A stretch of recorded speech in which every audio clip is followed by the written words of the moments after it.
Hello student, I am Jay. Welcome to online study. आज हम पढ़ने वाले हैं पार्ट सेकंड। इसमें क्या हमारे आसपास के पदार्थ शुद्ध हैं। इससे पहले मैंने फर्स्ट वीडियो कंप्लीट कर रखा है, उसका वीडियो डिस्क्रिप्शन बॉक्स में लिंक मिल जाएगा। और उस चैप्टर के जो भी मैंने क्वेश्चन आंसर है, सॉल्यूशन करा रखा है, उसकी भी लिंक आपको डिस्क्रिप्शन बॉक्स में मिल जाएगी। तो हम चैप्टर को स्टार्ट करते हैं। क्या हमारे आसपास के पदार्थ शुद्ध हैं। तो फर्स्ट आता है द्रव्य। द्रव्य या पदार्थ फर्स्ट चैप्टर में हम लोगों ने पढ़े थे। पदार्थ या द्रव्य एक ही वर्ड होता है पदार्थ की तीन अवस्थाओं के बारे में, ठोस, द्रव, गैस। अब हम पढ़ने वाले हैं द्रव्य की। जो द्रव्य क्या होते हैं या पदार्थ दो तरीके के होते हैं, शुद्ध पदार्थ और अशुद्ध पदार्थ। अब शुद्ध पदार्थ को भी हम दो प्रकार में बांट सकते हैं, तत्व या यौगिक। तत्व वो होते हैं जिन्हें हम दो पार्टिसिपेट में अलग नहीं किया जा सकता, यौगिक को अलग किया जा सकता। तत्व क्या है पहले हम वो समझ लेते हैं। जैसे ऑक्सीजन क्या है, तत्व है, ठीक है ना। और यौगिक क्या है, जल, H2O। ऑक्सीजन है और हाइड्रोजन से मिलके बना है, लेकिन वो भी क्या है, शुद्ध है। और जो ऑक्सीजन है वो भी क्या है, शुद्ध है। अशुद्ध पदार्थ क्या होते हैं, वो होते हैं दो तरीके, समांगी मिश्रण और विषमांगी मिश्रण। समांगी मिश्रण ऐसे मिश्रण जिनको क्या होता है कि दो जो मिश्रण हैं उनमें समान होते हैं, और विषमांगी मिश्रण जो अलग अलग होते हैं, ठीक है ना। अब हम इसमें मेरा जो टॉपिक का शीर्षक था, क्या हमारे आसपास के पदार्थ शुद्ध हैं। तो ये हम समझते हैं शुद्ध क्या है। शुद्ध का मतलब है कि उसमें केवल एक ही प्रकार का तत्व हो, जैसे कि ऑक्सीजन, लोहा। क्या सिर्फ ऑक्सीजन है ना, वो केवल ऑक्सीजन से मिलकर बना है। क्या हम कह सकते हैं गैस या फिर जो वायु है वो क्या शुद्ध है, नहीं है, क्योंकि वो बहुत सारी चीज़ों से मिलकर बना है। साइंस में हम शुद्ध का मतलब ऐसा नहीं होता। जनरली भाषा में जैसे हम कहेंगे दूध जो है वो शुद्ध है, इसका मतलब ये है कि उसमें कोई भी अलग चीज़ मिलाई नहीं गई है। लेकिन साइंस में दूध है वो शुद्ध नहीं है, क्योंकि उसमें कैल्शियम है ना, विटामिन्स, इन सारी चीज़ों का मिश्रण है। तो शुद्ध का यहाँ मतलब है कि वो केवल एक ही तरीके के पार्टिकल्स या एटम से मिलके बने हो या अणु से मिलके बने हो, उसे हम शुद्ध कहेंगे। आई होप आपको ये समझ में आया होगा कि शुद्ध क्या है और पदार्थ हैं उनके कितने टाइप्स के होते हैं, दो तरीके के, शुद्ध पदार्थ, अशुद्ध पदार्थ को समझ में आया होगा। तत्व और यौगिक में अंतर समझ में आया होगा, समांगी और विषमांगी मिश्रण। अब हम बढ़ते हैं कि तत्व क्या होते हैं। रासायनिक तत्व ऐसे उन शुद्ध पदार्थों को कहते हैं जो केवल एक ही तरीके के परमाणुओं से बने होते हैं। जैसे अभी मैंने पहले ही बताया था, जब मैंने शुद्ध पदार्थों को आपको बताया कि तत्व हैं वो केवल दो तरीके से मिलके बनेगा, वो क्या हो जाएगा, यौगिक। और तत्व क्या है, केवल एक ही प्रकार के परमाणुओं से बना हो। जैसे सोना है, लोहा है, ऑक्सीजन है। इनमें केवल जैसे सोना बना है तो केवल सोना से मिलके बना है, लोहा है तो लोहा है, ऑक्सीजन है तो ओनली ऑक्सीजन है। तो हम क्या कह सकते हैं कि जल एक तत्व है, नहीं कह सकते। क्यों, क्योंकि वह ऑक्सीजन और हाइड्रोजन से मिलके बना है, ठीक है ना। और तत्वों को हम अलग नहीं कर सकते, अलग अलग पार्टिकल में डिवाइड नहीं कर सकते। आगे बढ़ते हैं, देखते हैं मिश्रण क्या होते हैं। मिश्रण एक या एक से अधिक शुद्ध यौगिक या तत्वों से मिलकर बने होते हैं, तो इन्हें क्या बोलते हैं, मिश्रण कहते हैं। जैसे कि अभी क्या है, मैंने बताया कि जो तत्व है वो केवल एक ही तरीके के तत्वों से मिलकर, परमाणुओं से मिलकर बने होते हैं, लेकिन मिश्रण एक या एक से अधिक तत्वों से मिलकर बने होते हैं, ठीक है ना। तो ये दो तरीके के मिश्रण होते हैं, समांगी मिश्रण और विषमांगी मिश्रण। अब हम समांगी और विषमांगी मिश्रण को अलग अलग करके देख लेते हैं। ऐसे मिश्रण जिनमें अवयवी कणों को अलग अलग नहीं देखा जा सकता, जैसे नमक के जलीय विलयन को नमक और जल में अलग अलग नहीं देखा जा सकता, यह एक समांगी मिश्रण का उदाहरण है। जैसे कि हम एक गिलास लें, उसमें पानी और नमक को मिला लें, तो क्या उनमें पानी में और नमक में क्या अलग अलग देखा जा सकता है, कौन नमक है क्या पानी है। जब अच्छे से मिल जाएगा तो अलग अलग नहीं देख पाओगे, इसी को क्या कहेंगे कि समांगी मिश्रण। विषमांगी मिश्रण ऐसे मिश्रण या अवयव जिनको अलग अलग देखा जा सकता है। जैसे पानी के ऊपर तेल डाल दें और हिलाने पर तेल ऊपर रह जाएगा और पानी नीचे बैठ जाएगा, तो तेल और पानी क्या हो गया, एक विषमांगी मिश्रण हो गया। आई होप आपको इतना भी समझ में आया होगा मिश्रण और उनके प्रकार, समांगी मिश्रण और विषमांगी मिश्रण। अब बढ़ते हैं कि विलयन क्या है, किसको देखते हैं कि विलयन क्या है। तो विलयन को देखते हैं। दो या दो से अधिक पदार्थों के समांगी मिश्रण को विलयन कहते हैं। यानी जब दो या दो से अधिक हैं वो समांगी मिश्रण है, यानी जैसे नमक और पानी का मिलयन है, यानी आसपास से देखा जा सके, और ऐसे पदार्थों के मिश्रण को विलयन कहते हैं।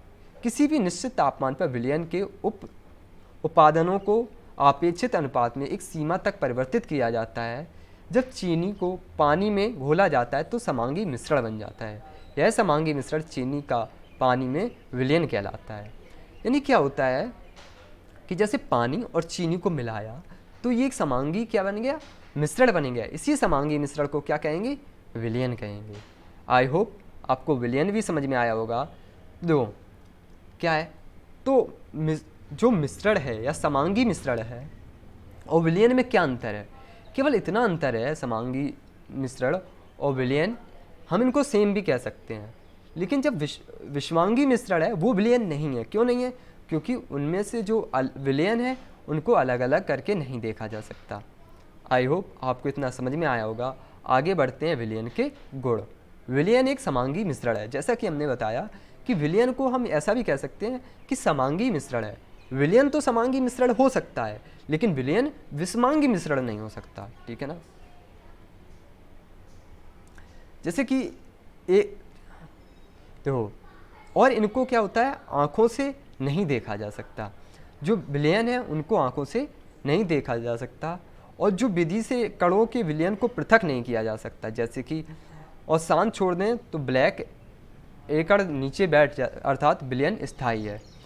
यानी क्या चीज़ है, आप इनमें से समझिएगा कि ये एक समांगी मिश्रण है। दूसरा चीज़, इनके पार्टिकल्स को आंखों से नहीं देखा जा सकता, और तीसरा ये कि इनको अलग नहीं किया जा सकता। जैसे कि हम पानी और नमक को एक बार हम मिला लें तो फिर क्या उनको सिंपली अलग नहीं किया जा सकता, तो ये क्या है, विलयन है, ठीक है ना। अब विलयन की सांद्रता का फॉर्मूला, ये बहुत इंपॉर्टेंट फार्मूला है, आप इसको याद कर लें और अपनी नोटबुक में अगर अभी लिख रहे हो तो लिख लें, बाद में तो PDF मिल ही जाएगी। तो हम विलयन की सांद्रता कैसे निकालेंगे, विलयन की सांद्रता इज इक्वल टू विलयन में उपस्थित अवयव का द्रव्यमान अपॉन विलयन का कुल द्रव्यमान मल्टीप्लाई बाई 100। तो हम इसको ऐसे तो समझ में आया नहीं होगा, एक क्वेश्चन लेते हैं उससे समझते हैं। क्वेश्चन ये है कि एक विलयन में 320 ग्राम विलयन, जल में 40 ग्राम साधारण नमक विलेय है, विलयन की सांद्रता ज्ञात कीजिए।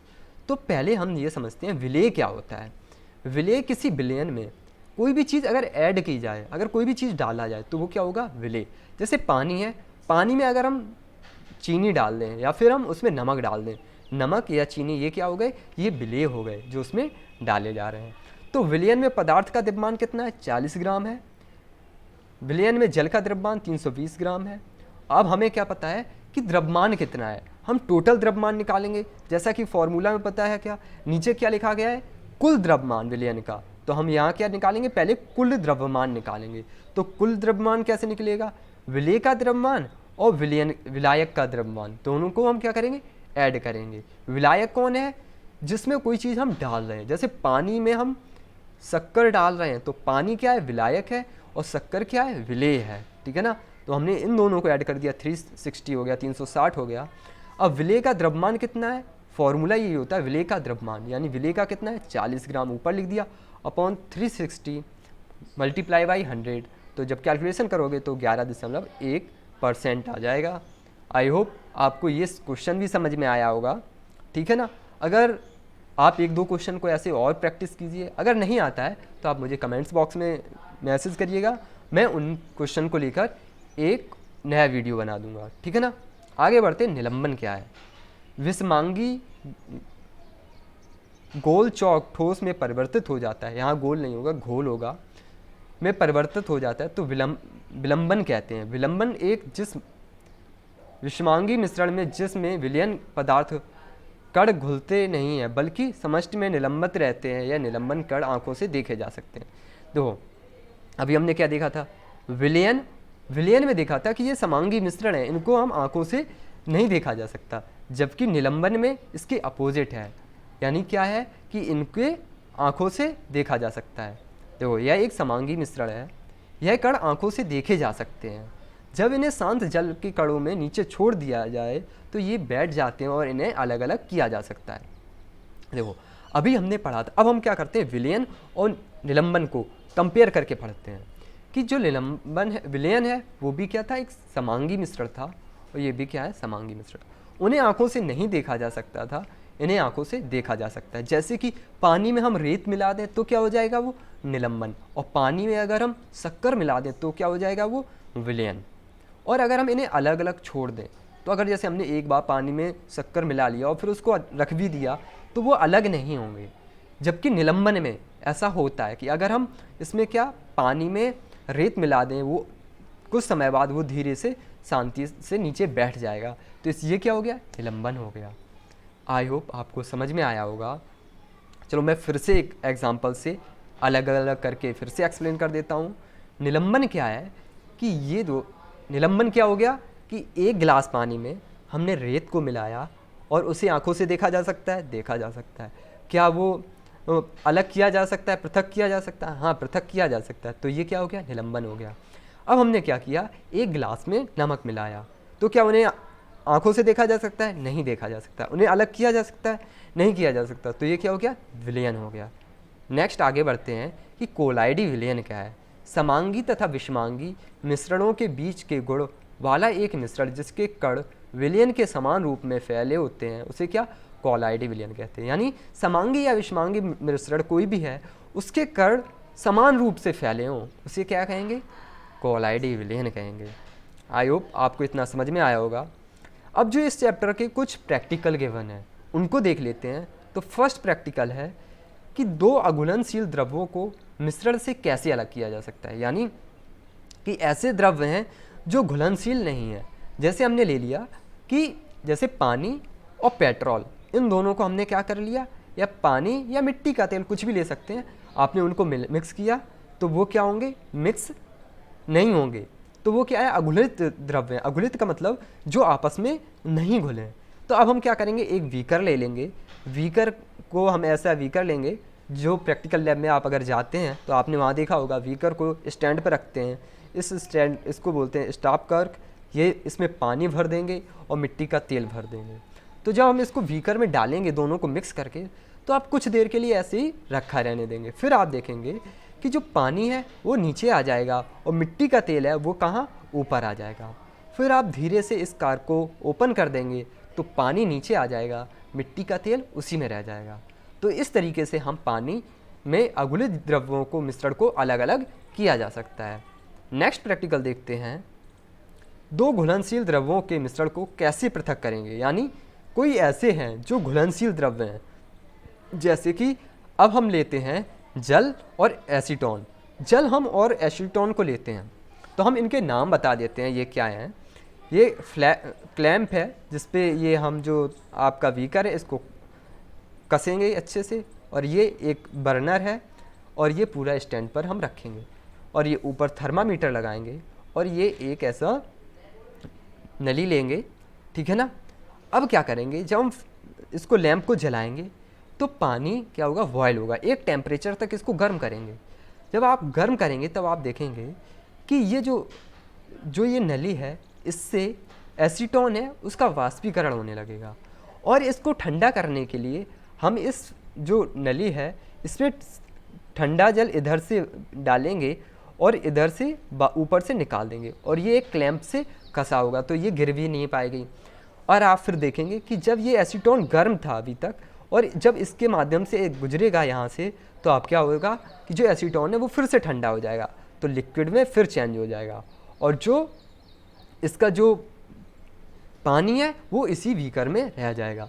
तो एक चीज़ पता होना चाहिए कि ये प्रोसेस किस तरीके के द्रव्यों में किया जा सकता है। उन द्रव्यों में ये प्रैक्टिकल किया जा सकता है जिनका क्वथनांक का अंतर 25 केल्विन होना चाहिए। क्या होना चाहिए, 25 केल्विन हो, उन्हीं के में ये प्रैक्टिकल हम कर सकते हैं। इस विधि को क्या कहते हैं, आश्वन विधि कहते हैं। तो आश्वन विधि से दो घुलनशील द्रव्यों का पृथक्करण कर सकते हैं, उनके क्वथनांक का अंतर 25 केल्विन होना चाहिए। तो आई होप आपको समझ में आ गया होगा कि दो घुलनशील द्रव्यों का मिश्रण को कैसे हम अलग करेंगे। अब नेक्स्ट बढ़ते हैं कि वायु से गैसों को कैसे प्राप्त कर सकते हैं। तो पहले हम समझते हैं कि जो हमारी वायु है, यानी जो पूरा एक गैस है उसमें क्या है, ऑक्सीजन, नाइट्रोजन, कार्बन डाइऑक्साइड सारी गैसों का मिश्रण है। तो आपको जैसे पता है कि जब कोई पेशेंट बीमार हो जाता है या फिर आप हॉस्पिटल में गए होंगे, वहाँ पर आपने क्या देखा होगा कि ऑक्सीजन का एक सिलेंडर, तो वो ऑक्सीजन को कैसे अलग किया जाएगा हम आज यही सीखने वाले हैं। तो ये क्या है, ये होता है एक फ़िल्टर जिसको छन्नक बोलते हैं। तो सबसे पहले जो गैस को एक छन्नक के माध्यम से अंदर ले आया जाता है, वायु को निवेश किया, अब ये क्या हो गया, दबाव, यहाँ पर आकर जो गैस है उसमें दबाव बढ़ाया जाता है। दबाव बढ़ाने से ये गैस क्या हो जाती है, गर्म हो जाती है। जब दबाव बढ़ता है तो गैस का तापमान भी बढ़ जाता है। फिर जो गर्म गैस है उसको हम इस बीकर में लेके आते हैं, यहाँ लेके आते हैं। तो यहाँ क्या एक पाइप है, इधर से ठंडा पानी इसमें डाला जाता है और बाहर निकलता है। जब पानी ठंडा निकलता है तो जो अभी गैस का तापमान जो बढ़ा था उसका भी तापमान क्या हो जाता है, कम हो जाता है। जब तापमान कम हो जाता है फिर इसको क्या किया जाता है कि जो ठंडी गैस है उसको संपीड़ित कर दिया जाता है। जब आप उसको और संपीड़ित करेंगे तब क्या होगा कि जो गैस है उसका टेम्परेचर और कम हो जाएगा। तो जब पानी और टेम्परेचर कम हो जाएगा तो आप यहाँ देखोगे कि कार्बन डाइऑक्साइड है वो शुष्क बर्फ़ के रूप में बन जाएगी और कार्बन डाइऑक्साइड तो यहीं से अलग हो जाएगी। कार्बन डाइऑक्साइड को हम यहाँ पर इकट्ठा कर सकते हैं, अलग कर सकते हैं। अब गैस से जो हमारी वायु का पूरा एक मिश्रण था उसमें से कार्बन डाइऑक्साइड तो गैस अलग हो गई, अब नाइट्रोजन और आर्गन ऑक्सीजन बचे हैं। अब हम इनको क्या करेंगे, आगे ले जाते हैं और जो यहाँ है इस ग्रुप में द्रवीय वायु है। जो अभी तक जो गैस थी, यहाँ से गैस आगे बढ़ती है तो गैस क्या होती है कि जो कार्बन डाइऑक्साइड है वो उसका बर्फ के रूप में बन जाती है और ऑक्सीजन, नाइट्रोजन और आर्गन ये द्रव के रूप में बन जाते हैं। जब ये आगे बढ़ते हैं तो फिर क्या होता है, इनको विस्तारित जेट से निकाला जाता है, इनको अलग अलग तापमान पे ठंडा किया जाता है। जैसे ऑक्सीजन को तापमान 138 डिग्री टेम्परेचर पर -138 टेम्परेचर तक ठंडा किया जाता है, तो यहाँ से ऑक्सीजन को अलग कर लिया जाता है, एक किसी भी सिलेंडर में द्रवीय ऑक्सीजन यानी लिक्विड के फॉर्मेट में अलग कर लिया जाता है और 186 डिग्री टेम्परेचर तक अलग ठंडा किया जाता है, तो यहाँ से आर्गन अलग हो जाता है। और जब हम 196 टेम्परेचर तक ठंडा करते हैं माइनस तक, तो यहाँ से क्या होता है, नाइट्रोजन अलग हो जाता है। तो इस तरीके से हम क्या करते हैं, अलग अलग गैसों को अलग अलग कर लेते हैं। तो ऑक्सीजन को हम यहाँ द्रवीय ऑक्सीजन के रूप में हम अलग कर लेंगे, नाइट्रोजन और आर्गन को इन दोनों बॉक्सेस से अलग कर लेंगे और यहाँ से आप क्या कार्बन डाइऑक्साइड जो बर्फ़ के रूप में बन चुकी है उसको हम अलग कर लेंगे। तो यही ऐसे पता चलता है। और यहाँ एक क्वेश्चन बन रहा होगा आप लोगों को कि सर ऑक्सीजन या नाइट्रोजन या आर्गन कैसे अलग अलग होते होंगे। तो इसका ये है कि उन्हें अलग अलग टेम्परेचर पर ठंडा किया जाता है। ऑक्सीजन 183 डिग्री टेम्परेचर पर ठंडा किया जाता है तो वो द्रवीय रूप बन जाता है जिसको हम अलग कर लेते हैं। फिर 186 पर तक आर्गन को और 196 पर नाइट्रोजन को अलग कर लेते हैं। तो ऐसे करके वायु से जो ऑक्सीजन को हम अलग कर सकते हैं। आई होप आपको यहाँ तक सारी चीज़ें क्लियर होंगी। तो ये था आपका चैप्टर का एक्सप्लेनेशन। अगर कोई भी चीज़ ऐसा है जो आपको समझ में नहीं आया है तो प्लीज़ कमेंट बॉक्स में लिखें, मुझे बताएं कि आपको कौन से क्वेश्चन समझ में नहीं आए हैं। अब इस चैप्टर का जो भी पीपीटी है इसको भी मैं अपने टेलीग्राम ग्रुप पर शेयर कर दूंगा। इस चैप्टर से रिलेटेड जो भी पूरा सॉल्यूशन है, क्वेश्चन आंसर है, वो भी मैं सेंड कर दूंगा। अगर आपको सारी चीज़ें समझ में आई हैं तो प्लीज़ मेरे चैनल को सब्सक्राइब कीजिएगा और अपने दोस्तों के साथ शेयर कीजिएगा। अगर कोई भी डाउट है तो उसे कमेंट्स बॉक्स में लिखें। Thanks for watching.